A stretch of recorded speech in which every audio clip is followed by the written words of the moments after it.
Party जिंदाबाद। माननीय हम सबके लोकप्रिय नेता आदरणीय ब्रजेश पाठक जी यहाँ पर उपस्थित है। मैं अपने भाई रजनीश जी से, भाई प्रभारी जी श्री गोविंद पांडे जी, अतुल अवस्थी जी, शिवशंकर जी से निवेदन है कि मंचासीन सभी व्यक्तियों को हम सब लखनऊ के नागरिक बंधुओं की ओर से आदरणीय केसी त्यागी जी, आदरणीय ब्रजेश पाठक जी, आदरणीय महापौर जी, उन सभी का, आदरणीय डॉक्टर महेंद्र सिंह जी का, हम अपनी मध्य विधानसभा में अंग वस्त्र भेज करके उनका स्वागत करते हैं।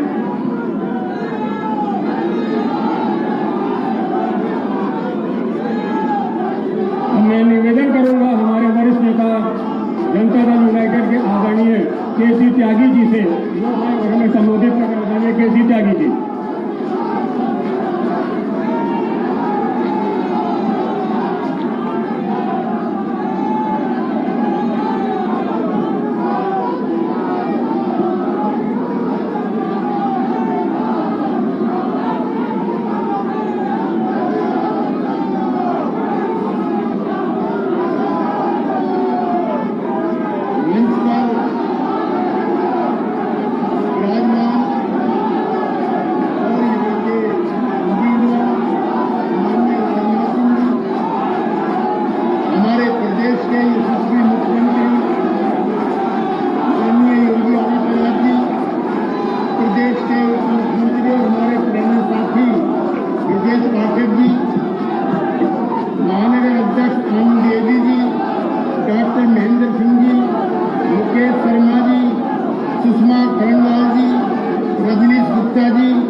गोविंद पांडे जी, अतुल अवस्थी जी, शिवशंकर शर्मा जी, इंद्राजी कुमार जी, डॉक्टर गुरमीत सिंह जी, कन्हैया लाल जी, रमेश तूफानी जी और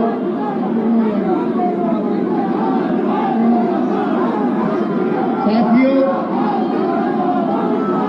हमारा और राजनाथ सिंह जी का बहुत लंबा रिश्ता है, राजनीति का भी और व्यक्तिगत भी।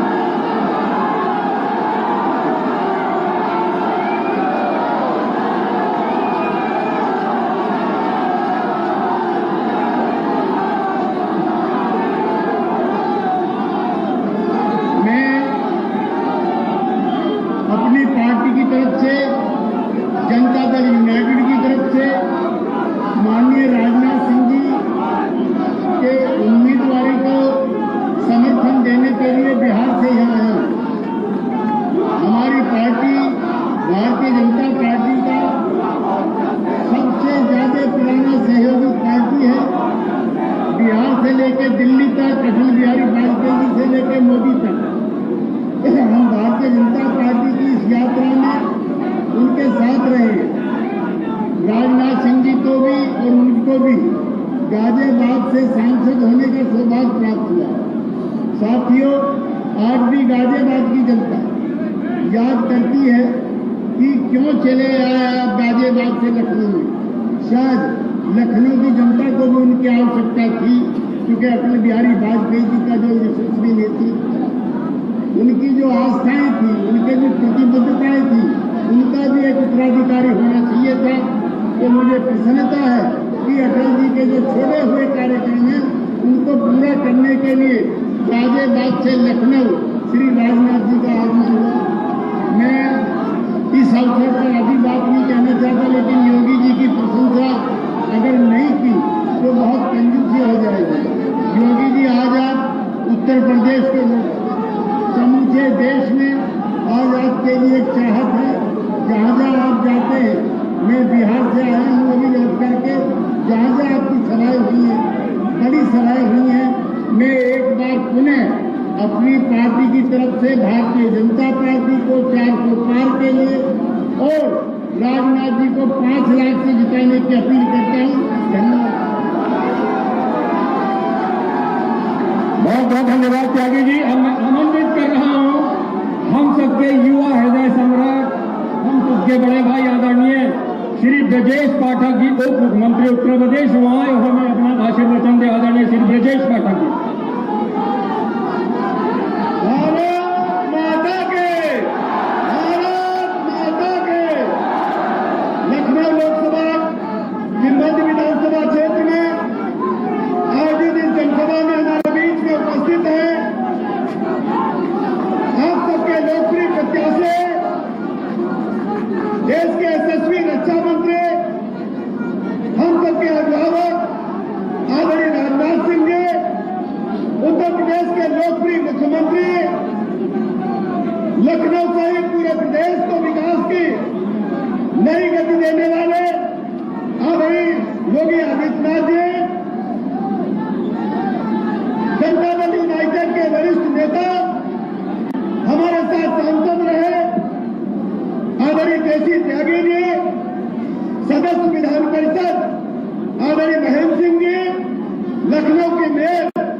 शिवशंकर शर्मा जी, विंध्यवासिनी जी, गुरमीत सिंह जी, मंच पर उपस्थित सभी वरिष्ठ नेतागण, दाहिने बैठे हमारे मंडल अध्यक्ष, हमारे पार्षदगण, सामने हमारे युवा मोर्चा की लहरें ले रही जवानी को मैं प्रणाम करता हूं, अभिनंदन करता हूं तथा बहुत बहुत आभार प्रकट करना चाहता हूं। साथियों, लखनऊ लोकसभा सीट पर 20 तारीख को वोट पड़ेगा। 20 तारीख तक अपने ताकत को, अपने जोश को बरकरार रखते हुए आप सबको एक एक घर जाना है, एक एक वोट कमल पर डलवाना है और ये तय कर लेना है कि लखनऊ में 100% मतदान होगा। पिछले लोकसभा चुनाव में भारतीय जनता पार्टी आदरणीय रक्षा मंत्री राजनाथ सिंह जी ने 47,000 वोटों से जीत हासिल की थी मध्य विधानसभा क्षेत्र से। तो आपके सामने एक बड़ा टास्क है, इस बार सर्वाधिक वोटों से लखनऊ की सभी विधानसभा सीटों से नंबर 1 पर मध्य विधानसभा रहे, ये मैं आपसे अपील करने के लिए आया हूं। हमें पता है जिस ढंग से हमारे माननीय पार्षदगण, माननीय मंडल अध्यक्षगण, युवा मोर्चा की टीम ताकत लगाई है, ये सच्चाई है कि इस बार मध्य विधानसभा क्षेत्र पूरे लखनऊ में टॉप करेगा। इन्हीं शब्दों के साथ मैं आभार प्रकट करते हुए अपनी बात समाप्त करता हूं। बहुत बहुत धन्यवाद। भारत माता के, भारत माता के। बहुत बहुत धन्यवाद आदरणीय श्री ब्रजेश पाठक जी। अब जिनके लिए हम सब कार्यकर्ता रात दिन एक किए हैं और हमने लक्ष्य ले रखा है 5 लाख पार का, ऐसे हमारे अभिभावक, विकास पुरुष इस देश के रक्षा मंत्री जी का आशीर्वचन हमें प्रदान होने वाला है। बोलिए भारत माता की, मुट्ठी बांध के उठाइए, बोलिए राजनाथ सिंह जिंदाबाद, राजनाथ सिंह जिंदाबाद, राजनाथ सिंह जिंदाबाद।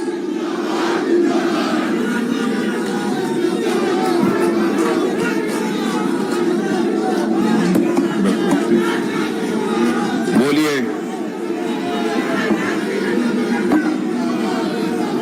छोड़ दो। बोलिए भारत माता की, भारत माता की। मंच पर उपस्थित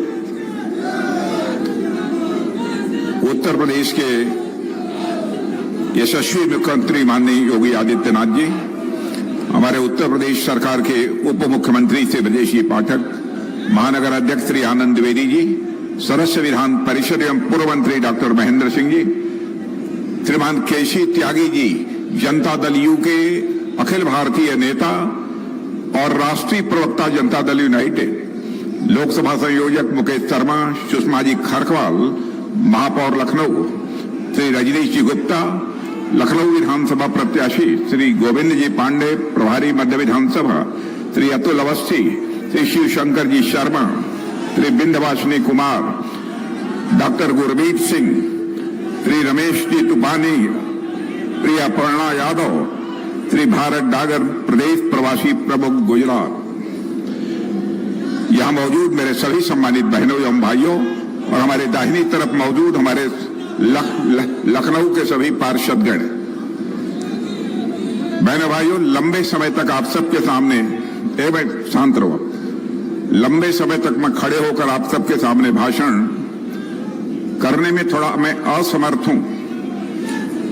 क्या भाई शांत रहो, शांत रहो। लंबे समय तक खड़े रहकर मैं आपके सामने भाषण नहीं दे सकता हूं, क्योंकि आंध्र प्रदेश की एक सार्वजनिक सभा को संबोधित करने के बाद जब मैं मंच से उतर रहा था तो थोड़ी पैर में चोट लग गई थी, इसलिए थोड़े समय ही मैं चंद शब्दों में अपने विचार आप सबके सामने व्यक्त करूंगा। उसके बाद हमारे उत्तर प्रदेश के यशस्वी मुख्यमंत्री माननीय योगी आदित्यनाथ जी का विस्तार पूर्वक भाषण आप सबको सुनने को अवसर प्राप्त होगा। मेरे बहनों भाइयों, लखनऊ संसदीय निर्वाचन क्षेत्र ही नहीं बल्कि सारे देश में इस समय चुनाव का दौर चल रहा है। अब तक जिन राज्यों में चुनाव हुए हैं, जितनी सीटों पर चुनाव हुए हैं उन चुनाव परिणामों के माध्यम से जो कुछ भी हम सबको रिपोर्ट प्राप्त हो रही है उससे हम लोग पूरी तरह से आश्वस्त हैं कि भारतीय जनता पार्टी नेतृत्व की एनडीए जो 400 से अधिक सीटों को प्राप्त करने का लक्ष्य निर्धारित किया है उस लक्ष्य को प्राप्त हम लोग निश्चित रूप से करेंगे, मेरा पक्का विश्वास है। बहनों भाइयों, भारतीय जनता पार्टी इस हिंदुस्तान की सबसे विश्वसनीय पार्टी है। एक भारतीय जनता पार्टी हिंदुस्तान की एक ऐसी राजनीतिक पार्टी है जो कहती है वह करती है। मैं अपने सारे विपक्ष के बहनों भाइयों को भी यह चुनौती देना चाहता हूं कि वह चाहें तो इसे प्रमाणित कर दें कि भारतीय जनता पार्टी ने भारत की राजनीति में जो वादे किए थे उन वादों को पूरा नहीं किया है। हमारे 1951 से जिस समय हम भारतीय जनसंघ के रूप में काम कर रहे थे तब से लेकर आज तक हमारे जो भी चुनावी घोषणा पत्र हैं उनको उठाकर कोई भी देख सकता है। हम बराबर कहते रहे 1951 में भी संसद के दोनों सदनों में जिस दिन हमको स्पष्ट बहुमत हासिल हो जाएगा उस समय हम यह चीजें करना चाहते हैं उसको हम निश्चित रूप से करेंगे। आपने देखा 2014 में मोदी जी के नेतृत्व में स्पष्ट बहुमत के साथ कि हमारी केंद्र में सरकार बनी। हमने जो भी वादे किए थे अक्षरशः वादों को पूरा किया था। हमने कहा था ना कि धारा 370 समाप्त करेंगे जिस दिन संसद के दोनों सदनों में बहुमत मिल जाएगा। बहुमत मिलने के साथ ही चुटकी बजाकर हम लोगों ने धारा 370 को समाप्त कर दिया और आज जम्मू कश्मीर का वही स्टेटस है जो हिंदुस्तान के अन्य राज्यों का है। मेरे बहनों भाइयों, जम्मू कश्मीर का आज तेजी के साथ विकास हो रहा है। आतंकवादी वारदातों का जहां तक सवाल है, जब कांग्रेस की हुकूमत थी हिंदुस्तान का शायद ही ऐसा कोई राज्य बचा हो जहां पर की कोई बड़ी आतंकवादी वारदात न होती रही हो। लेकिन जब से हमारी सरकार आई है मैं डंके की चोट पर कह सकता हूं कि कश्मीर में 1-2 आतंकवादी वारदातों को छोड़कर हिंदुस्तान के किसी भी राज्य में कोई बड़ी आतंकवादी वारदात नहीं हुई है। हमने कहा था कि हमारी सरकार बनेगी, अयोध्या की धरती पर भव्य राम का मंदिर बनकर रहेगा बहनों भाइयों, और आपने देखा कि भव्य राम का मंदिर बन गया। हमारे भगवान राम अब अपनी कुटिया से निकलकर अपने महल में प्रवेश कर चुके हैं। मेरा पक्का विश्वास है कि भारत में अब राम राज्य का आगाज होकर रहेगा। दुनिया की कोई ताकत इसे नहीं रोक सकती। लोग ये कहते हैं कि राम राज्य किसे कहते हैं, लोग ये कहते हैं कि राम राज्य किसे कहते हैं। मैं कहता हूं राम राज्य उस समय मैं मान लूंगा जबकि हमारे पूरे देश की जनता को यह विश्वास हो जाए कि हमारा दायित्व क्या है, हमारा कर्तव्य क्या है। जिस दिन यह कर्तव्य बोध, जिस दिन यह सेंस ऑफ रिस्पांसिबिलिटी लोगों के अंदर पैदा हो जाएगी, मैं मान लूंगा कि भारत में राम राज्य आ गया है। मैं याद दिलाना चाहता हूं, गद्दी को लेकर मर्यादा पुरुषोत्तम राम को सिंहासन पर बैठना था। सारा विवाद जो खड़ा हुआ था वह केवल कैकेयी के कर्तव्य बोध न होने के कारण पैदा हुआ था, बल्कि अधिकार बोध पैदा होने के कारण ही यह पैदा हुआ था। शेष सभी ने अपने कर्तव्य का पालन उस समय किया था। मैं मानता हूं कि राम राज्य में उसी प्रकार का लोगों के अंदर एक सेंस ऑफ रिस्पांसिबिलिटी, एक कर्तव्य का बोध, हमारी जिम्मेदारी समाज के प्रति, देश के प्रति, परिवार के प्रति क्या बनती है, यह भाव जिस दिन पैदा हो जाएगा मैं मान लूंगा कि भारत में राम राज्य आ गया। यानी जो भी हम लोगों ने कहा, हम लोगों ने उसे डंके की चोट पर किया है। मेरे बहनों भाई, भारत का जहां तक सवाल है, भारत की सारी दुनिया में प्रतिष्ठा बड़ी तेजी के साथ बढ़ी है। दुनिया के दूसरे देशों में पहले भी आपको जाने का अवसर प्राप्त हुआ होगा। आपने देखा होगा कि सारी दुनिया में भारत के प्रति क्या धारणा है। आज सारी दुनिया में भारत के प्रति यह धारणा बदली हुई आपको नजर आएगी। सारी दुनिया यह मानती है भारत अब यह कमजोर भारत नहीं रहा है, बल्कि भारत अब यह दुनिया का एक ताकतवर देश बन गया है। एक ऐसी धारणा, एक ऐसा विश्वास सारी दुनिया में हमारे देश के बारे में बना हुआ है। धन दौलत के मामले में भी 2004 से 2014 तक बराबर, जब भी कांग्रेस की सरकार रही है, डॉक्टर मनमोहन सिंह जी प्रधानमंत्री थे, हमारा भारत धन दौलत के मामले में दुनिया के देशों में 11वें स्थान पर खड़ा था।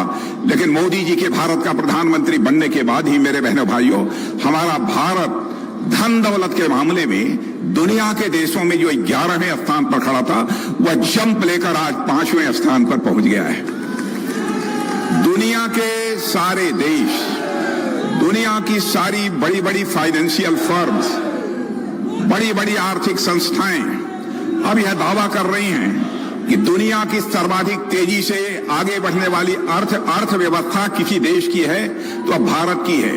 और ये ऐसे ही भारत आगे बढ़ता रहा तो 2027 आते आते भारत दुनिया के देशों में नंबर 3 पर पहुंच जाएगा बहनों भाइयों।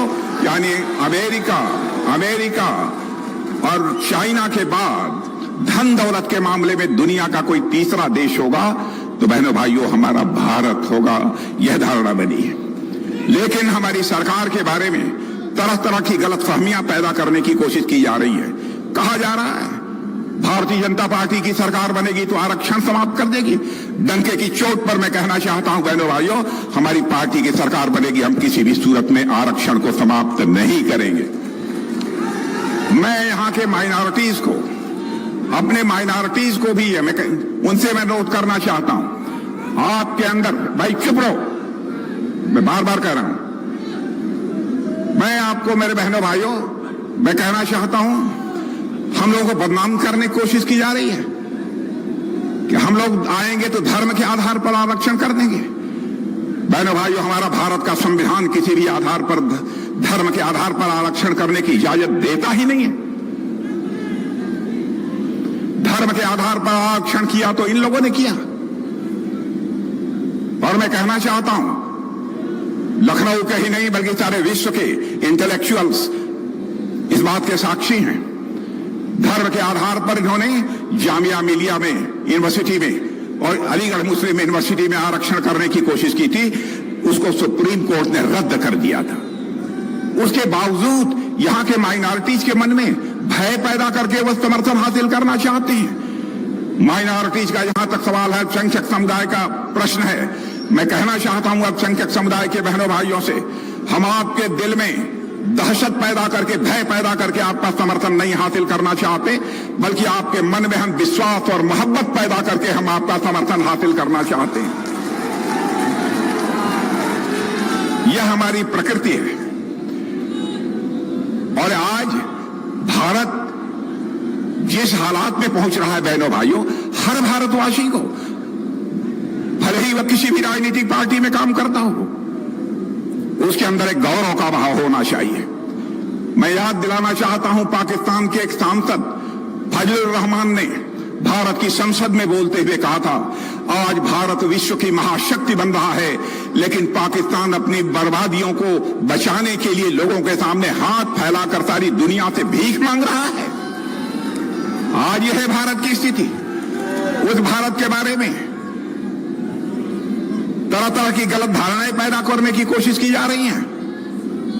मैं कांग्रेस के दोस्तों से कहना चाहता हूं, समाजवादी पार्टी के दोस्तों से कहना चाहता हूं, सार्थक यदि राजनीति करनी है, सार्थक राजनीति झूठ बोलकर नहीं की जा सकती है। सार्थक राजनीति की जा सकती है तो सच बोलकर ही केवल सार्थक राजनीति की जा सकती है। हिम्मत है तो जनता की आंखों में धूल झोंक कर राजनीति करने की कोशिश मत करो, जनता की नजरों में नजर डालकर राजनीति करने की कोशिश करो। बहनों भाइयों, हम लोग राजनीति केवल सरकार बनाने के लिए नहीं करते हैं। हम लोग राजनीति करते हैं तो देश बनाने के लिए हम राजनीति करते हैं। आप सुनना चाहते हैं तो ध्यानपूर्वक मेरी बात सुन लीजिए। दुनिया की बड़ी महाशक्ति अमेरिका माना जाता है। अमेरिका के राष्ट्रपति, अमेरिका के एक एम्बेसडर मिस्टर गारसेटी ने एक कार्यक्रम में भाषण करते हुए यह कहा था, और अंग्रेजी में है उसका हिंदी में ही बतला दूंगा। उन्होंने कहा था कि if you want to see the future come to India, यानी भविष्य देखना चाहते हो तो भारत आओ। If you want to feel the future come to India, यानी भविष्य आप महसूस करना चाहते हो तो आप भारत आओ। If you want to work on future come to India, यानी भविष्य पर काम करना चाहते हो दुनिया में कहीं मत जाओ, केवल भारत में आओ। यह विश्व की महाशक्ति जो माना जाता है अमेरिका, उसके राष्ट्रपति ने यह बात कही है। मेरे बहनों भाइयों, हमारे प्रधानमंत्री ने भारत की मर्यादा को किस तरीके से आगे बढ़ाया है। मैं यहां के अपने माननीय मुख्यमंत्री जी के बारे में कहना चाहता हूं। बहनों भाइयों, उत्तर प्रदेश में हमारे मुख्यमंत्री हमारी योगी आदित्यनाथ जी ने करिश्माई काम किया है जिसकी मैं कल्पना नहीं कर सकता। मैं भी उत्तर प्रदेश का मुख्यमंत्री रहा हूं, लेकिन शायद वह मैं काम नहीं कर पाया जो कि योगी जी ने करके यहां पर दिखाया है। यह कोई छोटी बात नहीं है। आप जानते हैं किसी भी राज्य का यदि हमको विकास करना है तो उस राज्य के विकास की पहली शर्त होती है, उस राज्य के विकास की पहली शर्त होती है कानून और व्यवस्था का चुस्त दुरुस्त होना। और योगी जी ने जिस तरीके से उत्तर प्रदेश की कानून और व्यवस्था को चुस्त दुरुस्त किया है, आपको शायद जानकारी नहीं होगी, उसकी चर्चा केवल उत्तर प्रदेश में नहीं हो रही है, सारे हिंदुस्तान में हो रही है बहनों भाइयों, और दुनिया के दूसरे देशों में रहने वाले अन्य भारतीयों में भी हो रही है। यदि हम भारत की अर्थव्यवस्था को ऊंचाई देना चाहते हैं, भारत की अर्थव्यवस्था को ऊंचाई देना चाहते हैं, तो हमारा यह उत्तर प्रदेश हम लोगों के लिए गौरव का विषय है कि हमारे मुख्यमंत्री योगी आदित्यनाथ जी के नेतृत्व में यह लक्ष्य निर्धारित कर रखा है हमारी उत्तर प्रदेश सरकार ने कि हम उत्तर प्रदेश को $1 ट्रिलियन की इकॉनमी बनाएंगे। और जिस दिन उत्तर प्रदेश में $1 ट्रिलियन की इकॉनमी बन जाएगी बहनों भाइयों, तो भारत को दुनिया के टॉप 3 कंट्रीज में आने से दुनिया की हमें कोई ताकत रोक नहीं पाएगी। इसलिए विस्तार पूर्वक योगी जी आपसे चर्चा करेंगे, लेकिन जहां तक विकास का प्रश्न है, यहां का सांसद होने के नाते मैं इतना ही कहना चाहता हूं। जब भी मैं चुनाव लड़ रहा था उस समय भी मैंने आपसे कोई वादा नहीं किया था। पहला चुनाव 2014 का लड़ रहा था, उस समय भी मैंने आपसे कोई वादा नहीं किया था। गाजियाबाद में भी चुनाव लड़ा था मैं, तब भी मैंने कोई वादा नहीं किया था। बहनों भाइयों, मैं कभी वादे नहीं करता हूं। अपने राजनीतिक जीवन में कभी जनता के साथ वादे नहीं किया। बराबर जनता से ही निवेदन करता हूं, आपकी शुभकामनाएं चाहिए, आपका आशीर्वाद चाहिए, ताकि मैं आपकी अपेक्षाओं की कसौटी पर खरा उतर सकूं और आपकी मुराद को मैं पूरी कर सकूं। यहां पर क्या विकास कार्य हुए हैं, यहां पर क्या विकास कार्य हुए हैं, मुझे बताने की कोई जरूरत नहीं है। आप सभी लोगों को स्वयं ही एहसास होगा। और आज मैं कह सकता हूं, जो भी उत्तर प्रदेश में विकास कार्य हुआ है उसमें हमारा इसका श्रेय हमारे प्रधानमंत्री को तो जाता ही है, लेकिन बहुत बड़ा सहयोग किसी ने किया है, बहुत बड़ा सहयोग दिल खोल कर किया है, तो हमारे उत्तर प्रदेश के मुख्यमंत्री योगी आदित्यनाथ जी ने किया है। मैं इसका श्रेय उन्हें भी देना चाहता हूं, मैं उसे भूल नहीं सकता हूं। इसलिए मैं ज्यादा कुछ न बोलते हुए, लेकिन जैसा मैंने कहा कि हमारे पैर में चोट लगी है, इसलिए लंबे समय तक मैं खड़ा नहीं रह सकता। बहनों भाइयों, उसके बाद जो भी चुनाव परिणाम होंगे, मैं फिर से एक बार आभार व्यक्त करने के लिए आप लोगों का दर्शन करना चाहूंगा। उसके बाद मैं मिलूंगा, लेकिन आप लोगों से यही मैं अनुरोध करना चाहता हूं, भारत को यदि विश्व की महाशक्ति बनाना है तो एक बार सारा देश भारतीय जनता पार्टी और एनडीए के साथ खड़ा हो जाए। भारत विश्व की महाशक्ति बनकर रहेगा। बहनों भाइयों, आपको पूरा यकीन दिलाता हूं। आप सबको बहुत बहुत धन्यवाद।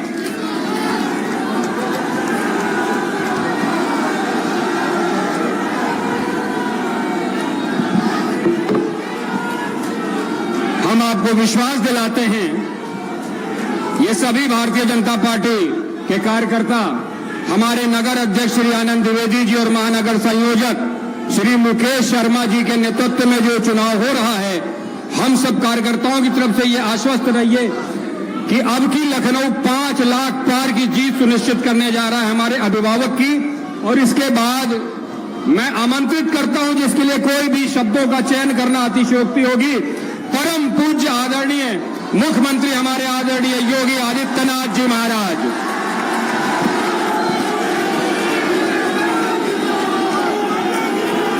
भारत माता की, भारत माता की, भारत माता की, वंदे वंदे वंदे।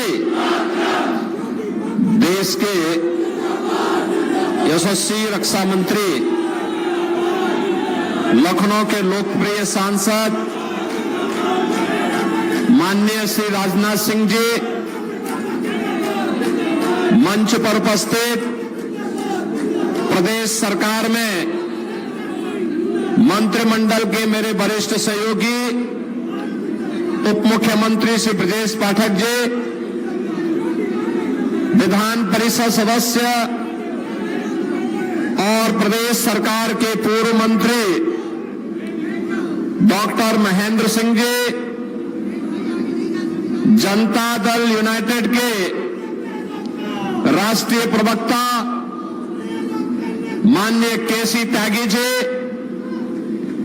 विधान परिषद सदस्य लोकसभा के संयोजक श्री मुकेश शर्मा जी, महापौर लखनऊ श्रीमती सुषमा खड़गवाल जी, भारतीय जनता पार्टी महानगर के अध्यक्ष श्री आनंद द्विवेदी जी,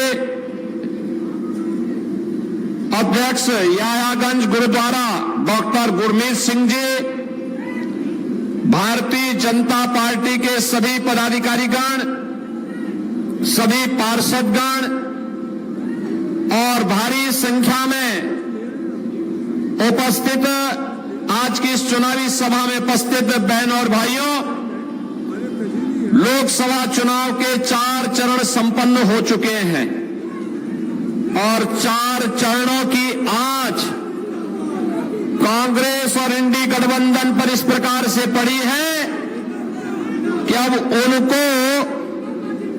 उनको इसके लिए भी झूठ बोलने के लिए भी सहारा लेना पड़ रहा है। आज सुबह ही मैं कांग्रेस के राष्ट्रीय अध्यक्ष और समाजवादी पार्टी के अध्यक्ष की एक प्रेस वार्ता सुन रहा था। वे दोनों कह रहे थे कि साहब हम एक विचारधारा की लड़ाई लड़ रहे हैं। बहनों और भाइयों, मैं पूछना चाहता हूं इन दोनों दलों से कि कौन सी उनकी विचारधारा है, कौन सी आखिर उनकी विचारधारा है। उन लोगों ने हमेशा देश के अंदर विभाजन की राजनीति की है।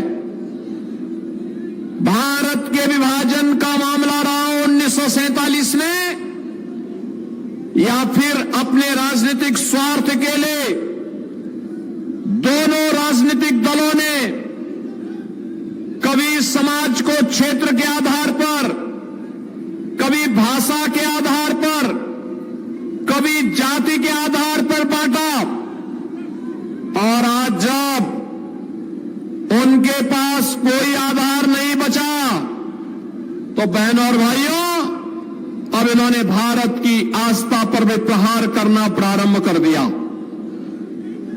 इन दोनों दलों का तो इतिहास ही इस बात के लिए कलंकित है। इन दोनों दलों ने जब भी इन्हें अवसर प्राप्त हुआ, देश के अंदर एक लंबे समय तक कांग्रेस की सरकारें रही और 6 दशक के अपने लंबे कार्यकाल के दौरान आज कांग्रेस के नेता देश की जनता के सामने ये कहने की स्थिति में नहीं है कि इन्होंने फलाने कार्य देश को किए हैं। बिना भेदभाव के उन्होंने ये कार्यक्रम चलाए हैं, और नहीं समाजवादी पार्टी को 4 बार प्रदेश में शासन करने का अवसर प्राप्त हुआ, नहीं वे इस बात का दावा कर सकते हैं कि हमने विकास के कार्य कराए। बहनों और भाइयों, जब इनको मौका मिला, इन्होंने अपने राजनीतिक स्वार्थ के लिए आतंकवाद के हवाले देश को किया। जब इनको मौका मिला, देश के अंदर नक्सलवाद का व्यापक प्रचार बार हुआ जब इनको अवसर प्राप्त हुआ, कोई राम को नकारता था और कोई राम भक्तों पर गोली चलाता था। बहन और भाइयों, ये पूरा चुनाव अगर सही मायने में आप देखें तो 4 चरणों के चुनाव, अब तक जिस प्रकार की लहर देश के अंदर है, ये चुनाव बोलता है, पूरे देश के स्वर में एक साथ अपना स्वर मिलाकर के बोलता है कि फिर एक बार, फिर एक बार, फिर एक बार मोदी सरकार। और अब की बार 400 पार। 3 चरणों के चुनाव ने साबित कर दिया है कि भारतीय जनता पार्टी एनडीए 400 पार की ओर तेजी के साथ आगे बढ़ रही, बुलेट ट्रेन की स्पीड से आगे बढ़ रही है। उससे विचलित विपक्ष अब बहुत ही निचले स्तर की राजनीति करने पर उतारू हो गया है। और जब भारत के अंदर जब उन्हें कोई समर्थक नहीं मिल रहा है, तो अब उनके द्वारा पाकिस्तान से अपने समर्थन में बयानबाजी करवाई जा रही है। बहनों और भाइयों, पाकिस्तान के हालात आप देख रहे होंगे। एक भारत है जिसने कोरोना कालखंड में जो अपनी योजना चालू की, 80 करोड़ लोगों को फ्री में राशन देने की सुविधा, 80 करोड़ लोगों को भारत फ्री में राशन की सुविधा का लाभ दे रहा है।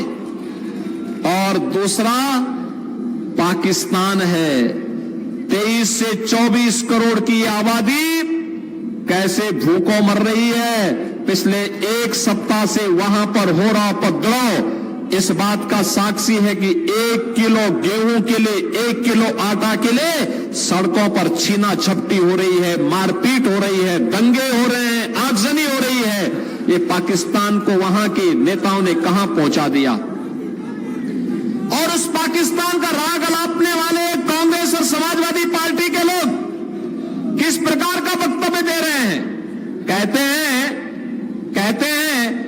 कि पाकिस्तान के खिलाफ मत बोलो, उसके पास एटम बम है। तो हमने कहा क्या हमारा एटम बम फ्रिज में रखने के लिए बना है क्या? ऐसी हरकतें करते हैं। वकालत भी किसकी करते हैं?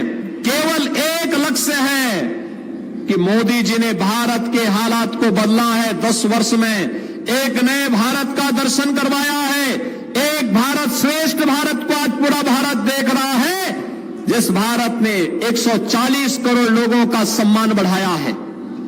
भारत की सुरक्षा व्यवस्था को पुख्ता किया है।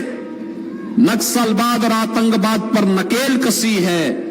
जिस भारत में विकास के बड़े बड़े कार्य हो रहे हैं, हाईवे बन रहे हैं, रेलवे के कार्य हो रहे हैं, नई नई ट्रेन चल रही है, चाहे वह अमृत भारत ट्रेन हो, चाहे वह नमो भारत ट्रेन हो, और चाहे वह ट्रेन की वह नई व्यवस्था जिसको आज आप वर्ल्ड क्लास रेलवे के इंफ्रास्ट्रक्चर को देख करके आप कह सकते हैं कि हम भी दुनिया के अंदर एक नई प्रतिस्पर्धा में खड़े हैं।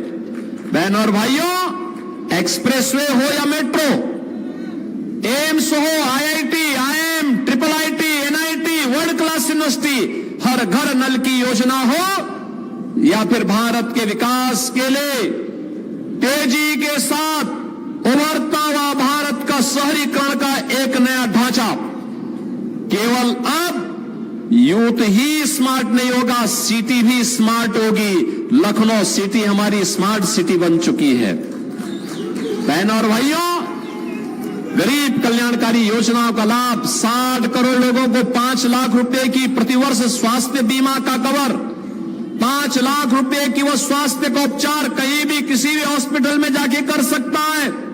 और उत्तर प्रदेश में तो हमने ये भी व्यवस्था की है कि किसी ने आयुष्मान का कार्ड नहीं बनाया, बीमार हो गया, कोई पूछने वाला नहीं, तो हम कहते हैं कोई विधायक, कोई सांसद, कोई पूर्व विधायक, कोई पूर्व सांसद, कोई जनप्रतिनिधि, कोई पदाधिकारी या पीड़ित स्वयं भी हमें पत्र लिख देता है कि फलाना व्यक्ति बीमार है, उपचार नहीं करा रहा है, तो हम उसको कहते हैं जनधन अकाउंट क्या है उसका, और जनधन अकाउंट का भेज करके मैं मुख्यमंत्री राहत कोष से उसके अकाउंट में सीधे पैसा भेज देता हूं, जाओ उपचार कराओ, सरकार आपके पास साथ में है। बहनों और भाइयों, ये 50 करोड़ लोगों को जनधन अकाउंट का सौगात किसने दिया? 12 करोड़ लोगों के घरों में शौचालय बनाने का काम हो, या स्वस्थ ईंधन के रूप में 10 करोड़ घरों को उज्ज्वला योजना के कनेक्शन, और यूपी में तो होली और दीपावली को हमने फ्री में भरा हुआ सिलेंडर भी सबको उपलब्ध करवा रहे हैं। बहनों और भाइयों, ये वही यूपी है जिस यूपी में समाजवादी पार्टी में नारा लगता था, जो प्लॉट खाली है वो प्लॉट पर उनका कब्जा होता था, उनके गुंडे कब्जे कर देते थे। और अब तो मोदी जी के शासन में 4 करोड़ गरीबों को अब तक आवास मिल गया है, और भारतीय जनता पार्टी ने अपने संकल्प में कहा है, संकल्प पत्र में कहा है, जितने भी बाकी बचे हुए गरीब होंगे उन सबको एक एक आवास उपलब्ध होगा, अगले 5 वर्ष के अंदर उपलब्ध होगा।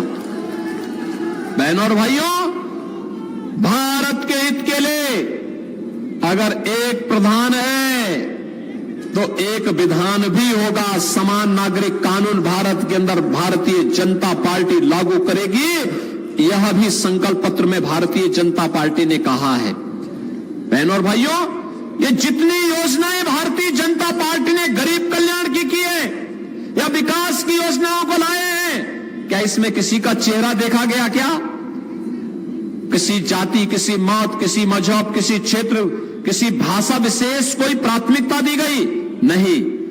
ये तो देश के अंदर एक ही मंत्र के आधार पर एक कार्य हुए, और वो मंत्र था सबका साथ, सबका साथ, सबका साथ और सबका विकास आज देश का मंत्र बन गया है। इस सब के बावजूद अगर कोई ये कहता है कि हमें सब विकास दिखाई नहीं दे रहा है, तो बहनों और भाइयों, जिसके पास रोशनी है, जिसके पास आंखें हैं, वह तो देख सकता है, लेकिन आंखें होते हुए न देखने का जो ढोंग कर रहा है ना, उसको भगवान भी नहीं दिखा सकता है। मैं तो आज आपको कहने के लिए आया हूं एक बात, एक कांग्रेस और समाजवादी पार्टी का जो घोषणा पत्र है, एक तो झूठ का पुलिंदा है, दूसरा इनका जो घोषणा पत्र है ये भारत के खिलाफ षड्यंत्र का एक दस्तावेज है। कांग्रेस कहती है, इंडी गठबंधन का नेतृत्व करने वाली कांग्रेस का घोषणा पत्र कहता है कि वह आएगी, एक झटके में गरीबी हटा देगी। राहुल गांधी से तब पूछा गया, एक पत्रकार ने पूछा कि भाई कैसे आप एक झटके में हटाएंगे गरीबी? उसने कहा हटा देंगे। यानी जो नारा दादी देती थी 1970 में, आज 54 वर्ष के बाद भी पोता वही नारा रट रहा है, गरीबी हटा देंगे। वे चाहते ही नहीं गरीबी सचमुच हटे। अरे मोदी जी ने तो 10 वर्ष में 25 करोड़ लोगों को गरीबी रेखा से मुक्त करके खुशहाल जीवन जीने के लिए आगे बढ़ाया है। लेकिन हम उनसे पूछना चाहते हैं, अपना आंकड़ा भी तो प्रस्तुत करो। 60 वर्ष में क्या किए हो? क्या देश का बेड़ा गर्क कर दे हो? और अब बोल रहे एक झटके में हटाएंगे। कैसे हटाएंगे? उन्होंने कहा संपत्ति का सर्वे करवाएंगे, वेल्थ इमरजेंसी लागू करेंगे, क्योंकि इमरजेंसी और कांग्रेस दोनों के डीएनए एक जैसे हैं। कांग्रेस के डीएनए का पार्ट है इमरजेंसी।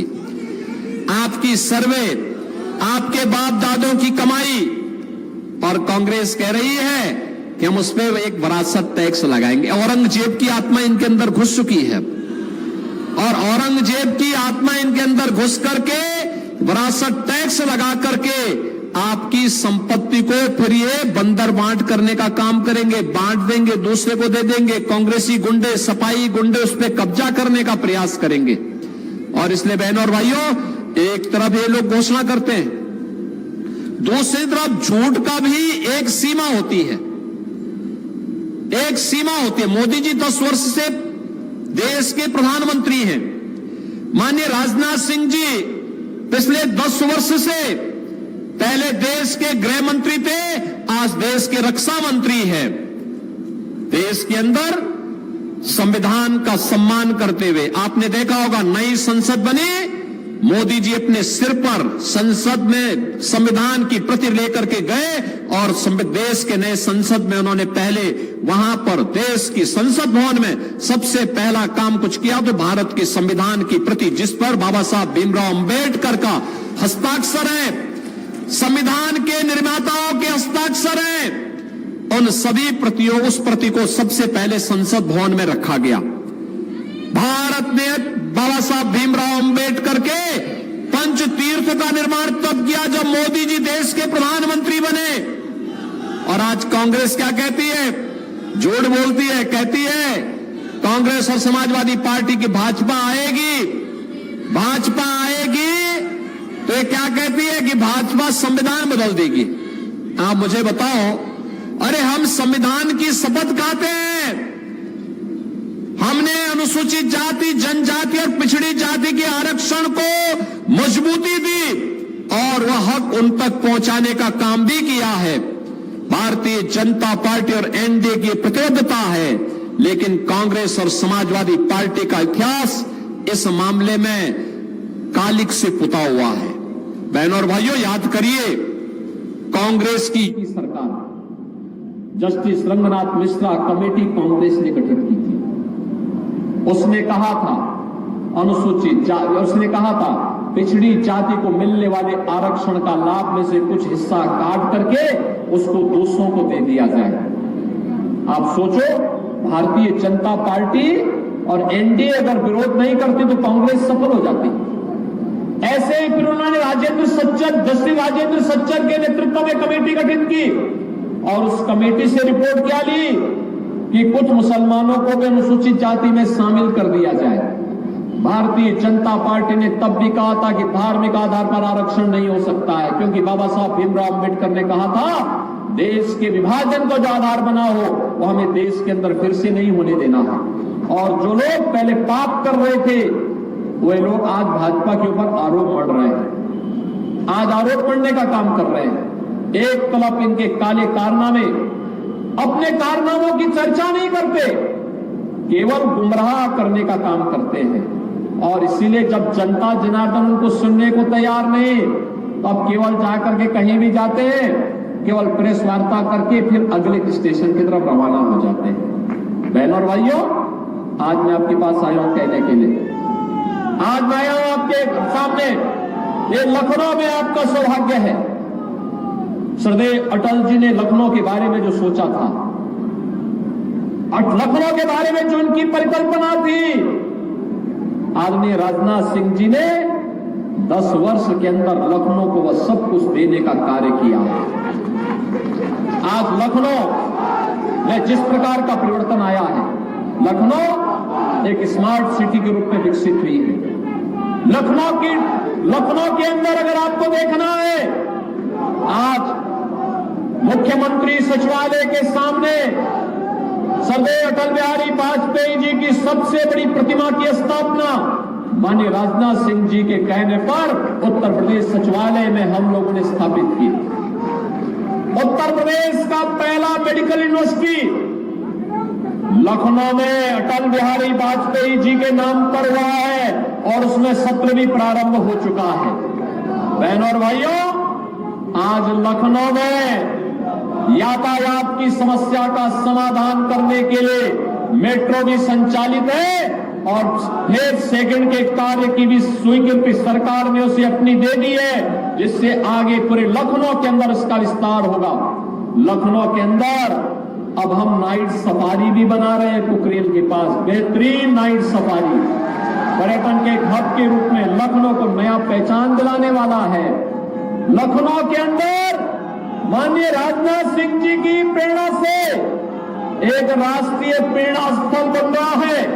बहनों और भाइयों, ये राष्ट्रीय प्रेरणा स्थल जिसमें डॉक्टर श्यामा प्रसाद मुखर्जी, पंडित दीनदयाल उपाध्याय और श्री अटल बिहारी वाजपेयी जी की अब तक की सबसे बड़ी प्रतिमाएं स्थापित करते हुए एक बेहतरीन केंद्र के रूप में उसको विकसित करने का काम इसी लखनऊ में हो रहा है।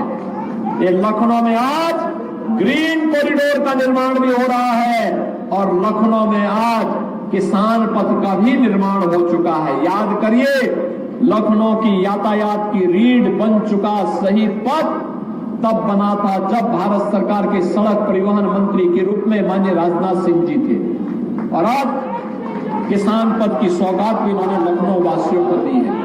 बहनों और भाइयों, लखनऊ के अंदर विकास के लिए केवल ये विकास के काम ही नहीं हुए हैं। लखनऊ के बारे में कोई सोचता था कि लखनऊ की चिकनकारी वैश्विक मंच पर धमाका धूम मचाएगी?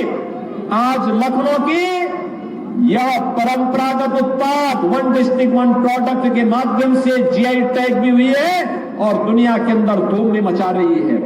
और आज यही लखनऊ है, यही लखनऊ है जिस लखनऊ के बारे में कहते थे ना कि मुस्कुराए आप लखनऊ में है। यहां के एयरपोर्ट की चर्चा आज दुनिया में हो रही है और चर्चा ही नहीं हो रही है। अब यहां लखनऊ में बनने वाला माननीय राजनाथ सिंह जी ने रक्षा मंत्री के रूप में जो ब्रह्मोस मिसाइल यहां की बनाई है, जब वह बहनों और भाइयों वो मिसाइल जब भारत की सीमा पे गरजती है तो पाकिस्तान समेत दुश्मन की पैंटें भी गीली होती हुई दिखाई देती है। बहनों और भाइयों, ये नया भारत है, छेड़ेगा नहीं, लेकिन अगर किसी ने छेड़ने का दुस्साहस किया तो उसको छोड़ेगा भी। ये नया भारत है। अब कांग्रेस और समाजवादी पार्टी के समय का भारत नहीं है। उनके समय कोई आतंकी घटना घटित होती थी, इनके नेता क्या बोलते थे? वो तो सीमा पार का आतंकवादी है, सीमा पार के आतंकवादी है, सीमा पार का हाथ है। अरे आज वो सीमाएं सब समाप्त। अब अगर किसी ने दुस्साहस किया तो इतना दम है कि एयर स्ट्राइक और सर्जिकल स्ट्राइक भारत के जवान करते हैं और दुश्मन को उसकी माद में घुस करके मारते हैं। एक और नया भारत और दूसरी तरफ श्रेष्ठ भारत है। 500 वर्षों का इंतजार समाप्त होता है। अयोध्या में रामलला का 500 वर्षों के बाद विराजमान होना वर्तमान पीढ़ी के लिए इससे बड़ा सौभाग्य का कोई विषय ही नहीं हो सकता। बहनों और भाइयों, मैं तो आपसे एक बात कहना चाहूंगा, आप वर्तमान और भावी पीढ़ी को कहने की स्थिति में हैं कि जब हम लोगों को अवसर मिला, हमने सही जगह अपने वोट का लोकतांत्रिक अधिकार का इस्तेमाल किया, तो हमारे लोकतांत्रिक अधिकार के कारण हमने अयोध्या में रामलला को विराजमान करा दिया। ये सच है, मोदी जी का नेतृत्व है, ये सच है, मैं प्रदेश में मुख्यमंत्री हूं, लेकिन बहनों और भाइयों, इसके वास्तविक हकदार आप हैं, श्रेय लेने के वास्तविक अधिकारी आप हैं, क्योंकि भारतीय जनता पार्टी को कमल निशान पर आपका एक एक वोट सीधे मोदी जी के हाथों को मजबूत करता है, मोदी जी को मजबूती देता है। और जब एक मजबूत सरकार होती है, ऐसे ही वह परिवर्तन ला करके दिखाती है जो परिवर्तन अयोध्या में आई है। आप वर्तमान पीढ़ी को कह सकते हैं कि देखो ये काम हमने किया है। और बहनों और भाइयों, लोग तो सुधरेगा ही सुधरेगा, लेकिन परलोक जाने पर अपने पूर्वजों को ही बता पाएंगे कि आपके संकल्प की पूर्ति करके आए हैं हम लोग। अयोध्या में रामलला को फिर से विराजमान करके आए हैं हम लोग, और उनका भी आशीर्वाद प्राप्त होगा। बहनों और भाइयों, ये कांग्रेस और समाजवादी पार्टी का ये गठबंधन जब भी हुआ है, यह देश के लिए भी और प्रदेश के लिए भी खतरनाक हुआ है। और इसीलिए प्रदेश ने 14 में, 17 में, 19 में, 22 में इस गठबंधन को पूरी तरह नकारा है, पूरी तरह नकारा है, क्योंकि मालूम है इनकी संवेदना राम भक्तों के प्रति नहीं है, इनकी संवेदना भारत के गरीब के प्रति नहीं है, बेटी और व्यापारी के प्रति नहीं है, समाज के सामान्य नागरिकों के हाथ में, नौजवानों के हाथ में ये तमंचे पकड़वाते थे। और आपके सांसद ने तो लखनऊ को ब्रह्मोस मिसाइल दी है, ब्रह्मोस मिसाइल जो देश की सुरक्षा कर रही है। आज हम लोग 2 करोड़ युवाओं को टैबलेट दे रहे हैं। ये टैबलेट लेने वाला नौजवान स्मार्ट नौजवान बनेगा और मोदी जी के आत्मनिर्भर और विकसित भारत की संकल्पना का सारथी बनेगा। और उसी सारथी बनाने के लिए हम सब आए हैं लखनऊ वासियों के पास, आपसे कहने के लिए कोई संदेह नहीं। देश के अंदर 2 सीटों पर किसी को संदेह नहीं। हर व्यक्ति जानता है कि काशी में मोदी जी रिकॉर्ड वोटों से जीतेंगे और लखनऊ में माननीय राजनाथ सिंह जी रिकॉर्ड वोटों से जीतेंगे। लेकिन बहनों और भाइयों, रिकॉर्ड भी ऐसे होना चाहिए, रिकॉर्ड भी ऐसे होना चाहिए जैसे लखनऊ के पास इंटरनेशनल एयरपोर्ट बना है। रिकॉर्ड भी ऐसे होना चाहिए जैसे किसान पथ बना है, जैसे मेट्रो की सुविधा मिली है, जैसे आपको स्मार्ट सिटी मिली है। और उस स्पीड के साथ ये रिकॉर्ड बढ़ना चाहिए जिस स्पीड के साथ बुलेट जैसी स्पीड ब्रह्मोस मिसाइल की है, वही स्पीड आपके वोट की रफ्तार को बढ़ाने की लखनऊ के अंदर होनी चाहिए। बहनों और भाइयों, इसके लिए आप सबको मैं तो लखनऊ वासियों से कहूंगा कि बहनों और भाइयों, भारत का इतना बड़ा नेता जिन्होंने भारत के सड़क परिवहन मंत्री के रूप में, भारत के कृषि मंत्री के रूप में, भारत के गृह मंत्री के रूप में और आज भारत के रक्षा मंत्री के रूप में देश की सेवा कर रहे हैं। भारतीय जनता पार्टी के लंबे समय तक राष्ट्रीय अध्यक्ष रहे, प्रदेश के मुख्यमंत्री रहे। इतना बड़ा नेता आपके पास बार बार आए, मेरा मानना है कि लखनऊ वासियों को कहना चाहिए कि माननीय राजनाथ सिंह जी, आपको पूरे देश के अंदर देखना है। आपके आंध्र प्रदेश में चोटिल होने के बाद भी आप लखनऊ के पास अपनी जनता जनार्दन के बीच में है, लेकिन जनता जनार्दन आपके चुनाव की जिम्मेदारी स्वयं लेगी। और मैं लखनऊ वासियों से कहूंगा, हम सब आश्वस्त करें माननीय राजनाथ सिंह जी को कि लखनऊ वासी स्वयं देखेंगे चुनाव को, एक एक बूथ को संभालेंगे। 20 मई को वोटिंग है, 20 मई की वोटिंग के पहले घर घर जाएंगे। आगे तक जहां तक मेरी आवाज पहुंच रही, दोनों हाथ ला करके आश्वस्त करिए। सभी लोग सहमत हैं? घर घर जाएंगे, कमल खिलाने के लिए लोगों का आह्वान करेंगे, माननीय राजनाथ सिंह जी के संदेश को घर घर पहुंचाएंगे, भारतीय जनता पार्टी को रिकॉर्ड वोटों से जिताएंगे। लेकिन चुनाव के दिन सबसे पहला काम क्या होना है? मतदान पहला काम, तब अन्य काम। सहमत है? तो मेरे साथ बोलेंगे, भारत माता की, भारत माता की, भारत माता की जय श्री राम, जय जय श्री राम।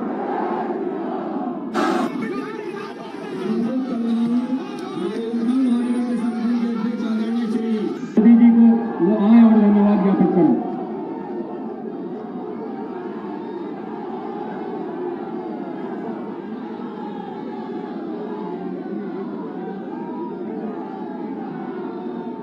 भारत सरकार के यशस्वी रक्षा मंत्री, हम सभी के लोकप्रिय सांसद विकास पुरुष माननीय राजनाथ सिंह जी, उत्तर प्रदेश सरकार के यशस्वी, ओजस्वी और तपस्वी मुख्यमंत्री माननीय योगी आदित्यनाथ जी, उत्तर प्रदेश सरकार के यशस्वी और डायनेमिक मुख्यमंत्री माननीय